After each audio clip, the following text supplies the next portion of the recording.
Class 8 शुरू करेंगे आज हमारा नया चैप्टर द जुडिशरी। ये सिविक्स में चैप्टर 5 है जुडिशरी। तो आज हम लोग डिस्कस करेंगे जुडिशरी। तो जिस तरह से गवर्नमेंट्स के ऑर्गन्स होते हैं, 3 important organs. First is legislative, second is executive and the third is judiciary. तो ये थर्ड ऑर्गन्स है जुडिशरी।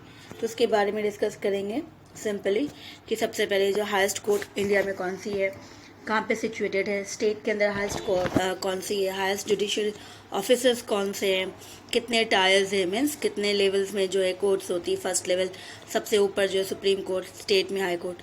तो ये सब चीज़ें हम लोग डिस्कस करेंगे इस चैप्टर्स में। स्टार्ट करते हैं chapter. Now judiciary, the need for it. तो judiciary and why is it important to have it. Judiciary, इसकी इम्पोर्टेंस क्या है और हमें क्यों चाहिए। तो first of all, we all live in a society that has a mixed of people with different caste, creed, religions, genders, economic status and business interest. So that we all live in a society जहाँ हम रहते हैं, we have different peoples, different caste, peoples of groups, different peoples of groups means caste अलग अलग है, उनके creeds अलग है, religions अलग है, genders अलग है, status, economic and business, कोई बहुत रिच है, कोई मीडियम, इस तरह से अलग अलग स्टेटस, बहुत सारे मिक्स पीपल्स के साथ में लोग रहते हैं। His disputed and conflicts are bound to happen. इसका मतलब अगर हम सब मिक्स साथ में रहते हैं सोसाइटी के अंदर, स्टेट्स के अंदर, तो ये यहाँ पर मतलब डिस्प्यूट्स एंड कन्फ्लिक्ट मतलब आपस में मतभेद, झगड़ा, ये तो मोस्टली कॉमन चीज़ें हैं जो मोस्टली जो एक फैमिली में भी होता है, तो विद इन द कम्युनिटी और इन द फैमिली जो दिखते हैं।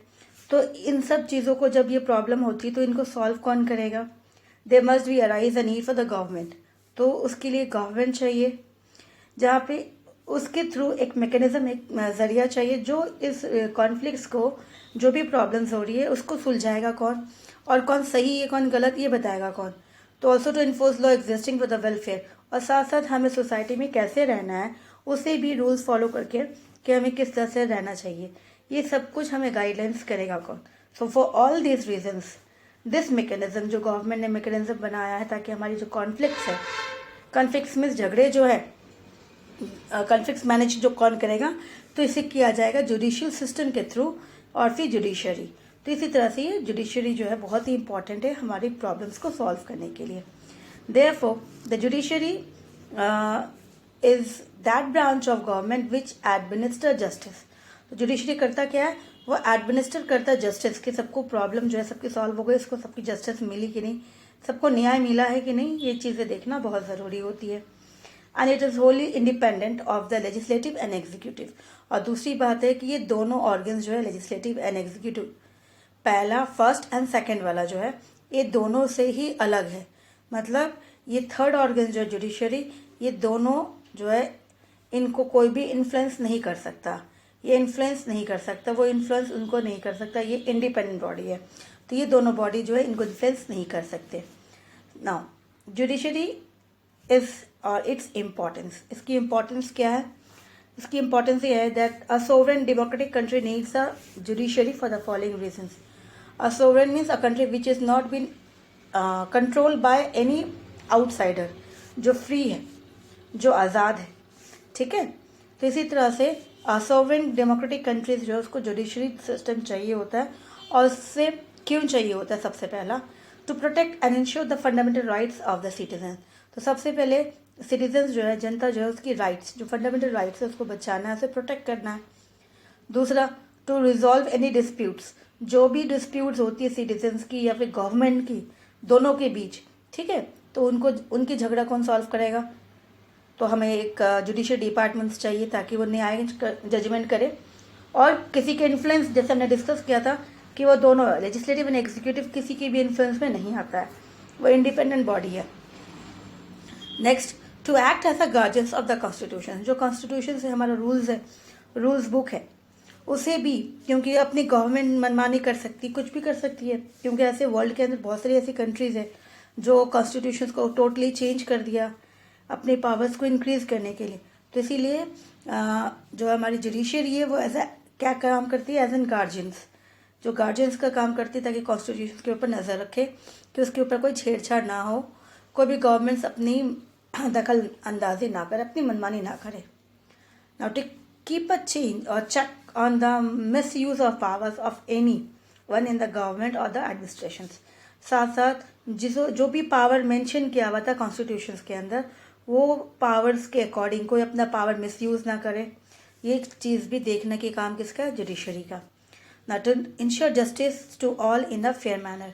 लास्ट बहुत इंपॉर्टेंट है कि सबको जस्टिस मिले और फेयर मैनर में मिलना चाहिए। तो ये इतना सारा इम्पोर्टेंट जो वर्क है वो कौन करता है, वो हमारा जुडिशरी करता है। तो इसलिए it's very important that we are having a judiciary in a sovereign country. ठीक है, तो ये इंपॉर्टेंस है उसकी। ना ब्रांचेस ऑफ लीगल सिस्टम, अब इसके ब्रांचेस है।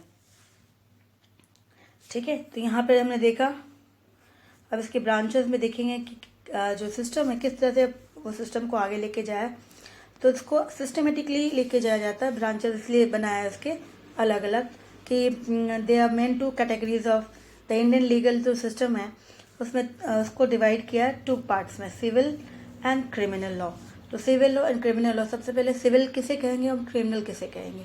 ठीक है, तो सिविल लॉ से कहेंगे दैट विल डील और aspects of infringes of individuals rights including, तो जो चीज़ें जो हमारे इंडिविजुअल सिटीजन जो है उससे रिलेटेड कोई प्रॉब्लम्स हो, फिर कोई हार्म्स, कोई लॉस हो गया, डैमेज हो गया इंडिविजुअल्स का, किसी ग्रुप्स का, ठीक है, उस मैटर्स को लेके हम वो भी जो प्रॉब्लम्स होगा उसको हम क्रिमिनल लॉ में डालेंगे।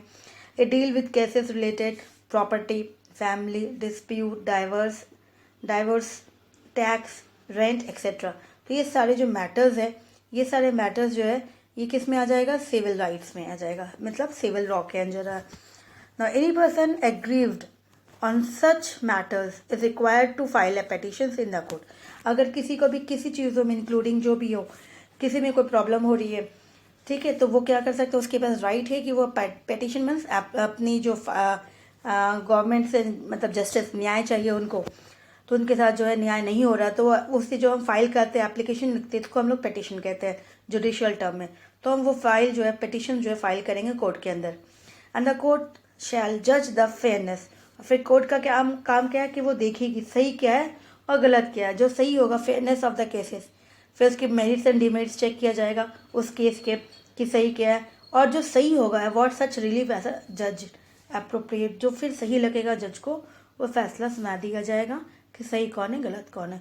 तो ये सारे केसेस जो हो जाएंगे इससे रिलेटेड, इंडिविजुअल मोस्टली जो है सिविलियन से रिलेटेड होता है, सिटीजन से रिलेटेड, उनकी इंडिविजुअल राइट्स हो गई, हार्म्स एंड लॉस, प्रॉपर्टीज, कुछ भी। तो इस तरह से जितने सारे ये सारे जो है वो सिविल राइट्स के अंदर आता है। अब इसके बाद आता है क्रिमिनल। तो क्रिमिनल लॉ में हम किसे डालेंगे, क्रिमिनल लॉ में आ गया the law under this category deal with such crimes as robbery. तो उसके अंदर आ जाएगा जो क्राइम्स, जो गुनाह करते हैं लोग जानबूझ के करते हैं, जैसे रॉबरी, थीफ, डकैती करना, चोरी करना, मर्डर करना, ठीक है, किसी के घर में घुस के उसकी सामान चोरी करना, मर्डर कर देना, डावरी सिस्टम। तो ये चीज़ों को, जो दहेज प्रथा है, तो ये सारा जो है किसी को चीट करना, ये भी क्राइम में आ जाता है। क्रिमिनल, उसे भी हम क्रिमिनल गवर्नमेंट क्राइम मानते हैं तो उसको क्रिमिनल में रखते हैं। तो ये सारे रिलेटेड जितने सारे केस होते हैं तो उसे कहा जाता है क्रिमिनल लॉ के अंदर डाला जाता है।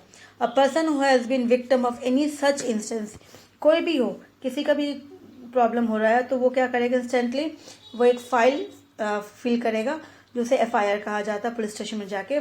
तो FIR मतलब होता है फर्स्ट इन्फॉर्मेशन रिपोर्ट, जो है जिसको जितना समझ में आया उसके बारे में वो जाके रिपोर्ट करता पुलिस स्टेशन में। That will is called as FIR। When who then conduct on the investigation of in the matter. उसके बाद जो पुलिस का काम होता है, जो FIR लिखाया गया उसके अकॉर्डिंग वो इन्वेस्टिगेट करे, अरेस्ट के पर्सन को, जो पर्सन रिलेटेड है उससे, एंड अ फाइल केस। उसके बाद उसको एक फाइल केस तैयार करे, कौन, पुलिस करेगा। And the court then fine.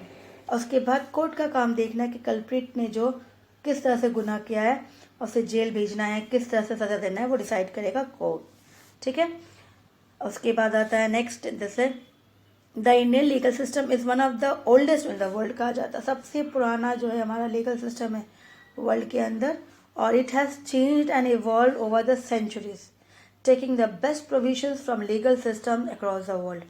तो जिस तरह से इतना पुराना हो गया, लेकिन साथ साथ उसने अपने आप को मॉडिफाई करते हुए, जो भी नई नई चीज़ें आ रही है उसके अकॉर्डिंग उसने अपने आप को चेंज करते हुए, मॉडिफाई करते हुए आगे बढ़ रहा है। वर्ल्ड के जितने सारे कंट्रीज़ में इम्पोर्टेंट कंट्रीज़ है उन सभी के अकॉर्डिंग वो आगे बढ़ रहे हैं।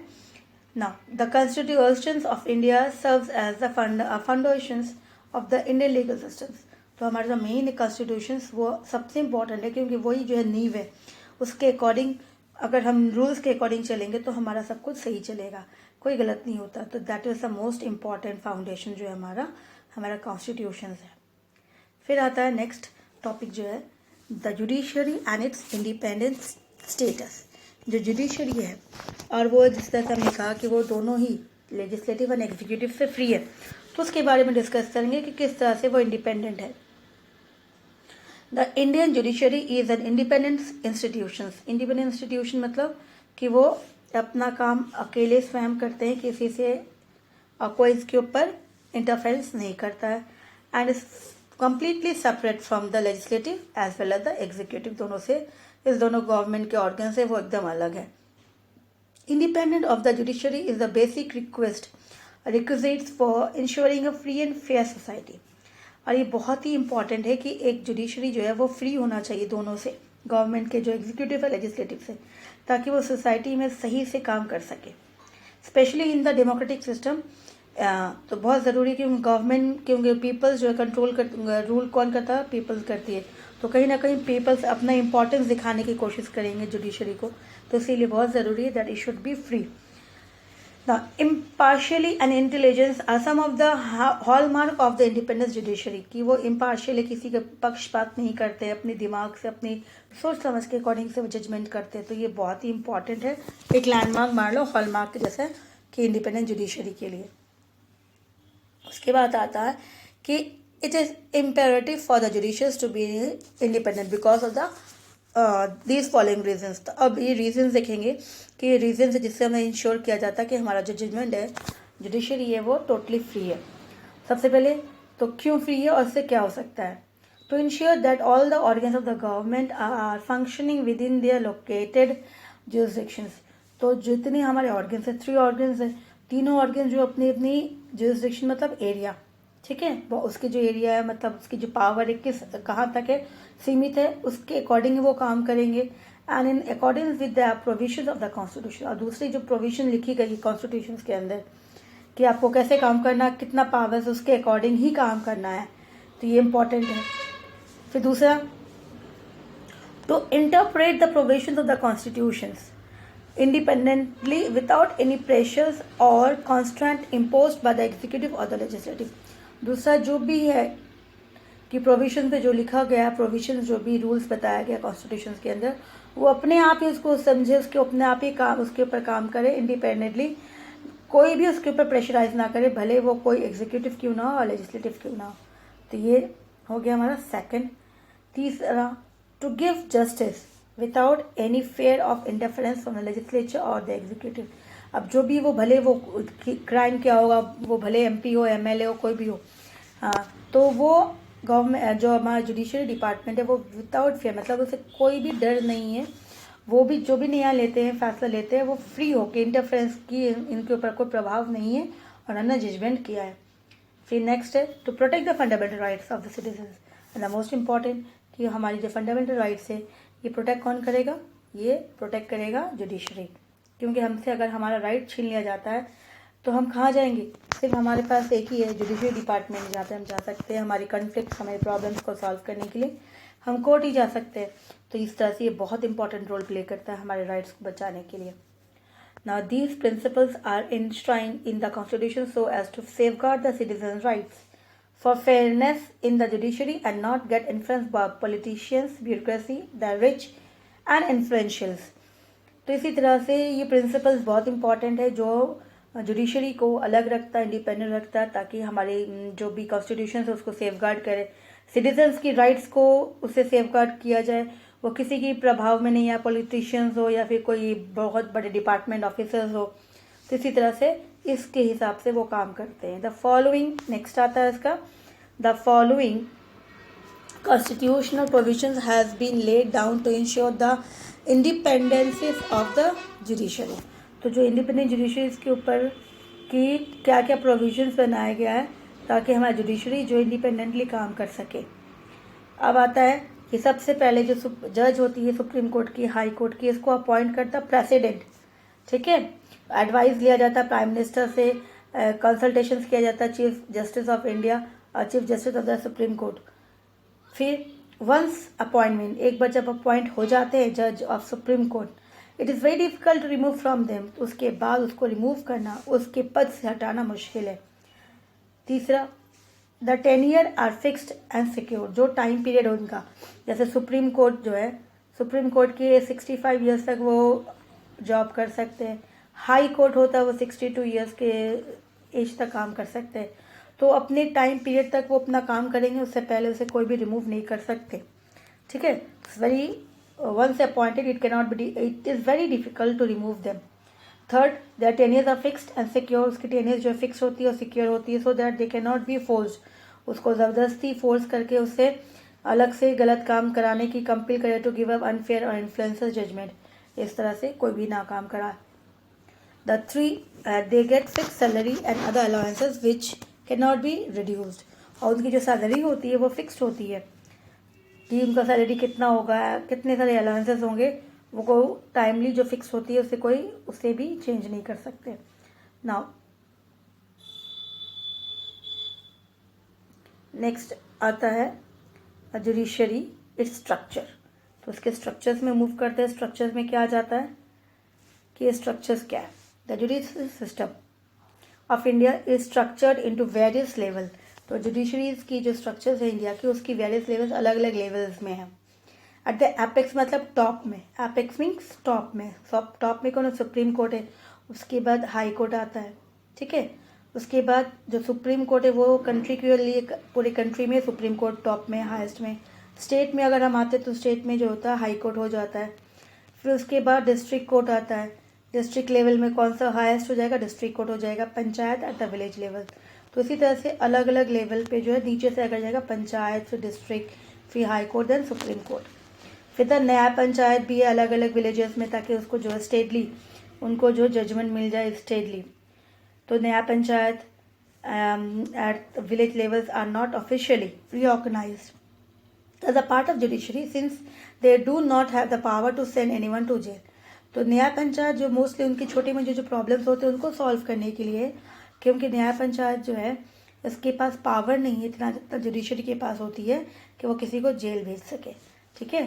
तो इसी तरह से अब यहाँ पे देखो, यहाँ पे पिरामिड बना के बताने की कोशिश की जा रही है। तो पिरामिड में जो है कि सबसे पहले सुप्रीम कोर्ट, इसको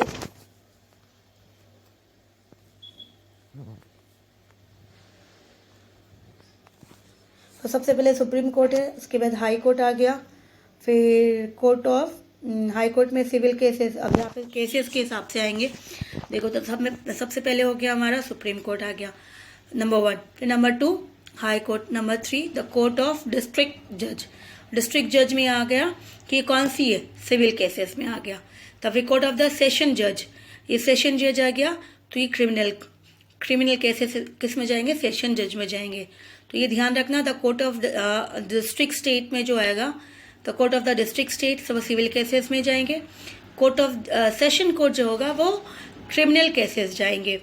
फिर the court of the chief judicial, जो चीफ जुडिशियल मजिस्ट्रेट ये हो गया। फिर the court of the first chief judicial magistrate आ गया उसके नीचे। फिर उसके नीचे आ जाता था court of the second class judicial magistrate, and lastly जो होता है न्याय पंचायत। तो इतने सारे जो है नीचे से मूव करते हुए ऊपर तक जाते हैं, लास्ट ऊपर टॉप में हमारा जो है सुप्रीम कोर्ट है। तो इस तरह से जैसे अगर न्याय पंचायत तो हो गया सबसे, जहाँ पे न्याय पंचायत क्या करती है कि वो जजमेंट दे सकती है लेकिन पनिश नहीं कर सकती, किसी को जेल नहीं भेज सकती। फिर उसके बाद वो केस जो है court of second class judicial में मूव कर सकती है मजिस्ट्रेट में। फिर वो अगर उनको न्याय नहीं मिलता तो फिर मूव करके जाएगी the court of the first chief justice magistrate के अंदर। फिर वहाँ प्रॉब्लम होती है तो मूव करके वो जाएंगे the court of chief judicial magistrate के अंदर। फिर चीफ जुडिशियल मजिस्ट्रेट में भी प्रॉब्लम होती है तो मूव करेंगे। अब वो डिपेंड करता है कि वो क्रिमिनल केसेस था या फिर सिविल केसेस थे, तो उस हिसाब से वो आगे बढ़ेंगे। और फिर हाई कोर्ट के बाद लास्ट है सुप्रीम कोर्ट। तो इसी तरह से नीचे से ऊपर तक केस जो है, अगर किसी को न्याय नहीं मिलता तो ऊपर तक जा सकते। इसी तरह से केस जो है बहुत लंबे समय तक चलता रहता है। ठीक है, तो ये हमारा हो गया, that was tyres of the judiciary department से नीचे से टॉप में। ठीक है, तो हम लोग जो है नेक्स्ट क्लास में जो है डिस्कस करेंगे supreme courts and it's power, कि सुप्रीम कोर्ट्स जो इसकी पावर्स क्या क्या है, वो कैसे काम करती है। ठीक है, नेक्स्ट क्लास में हम लोग ये डिस्कस करेंगे सुप्रीम कोर्ट के बारे में। Thank you.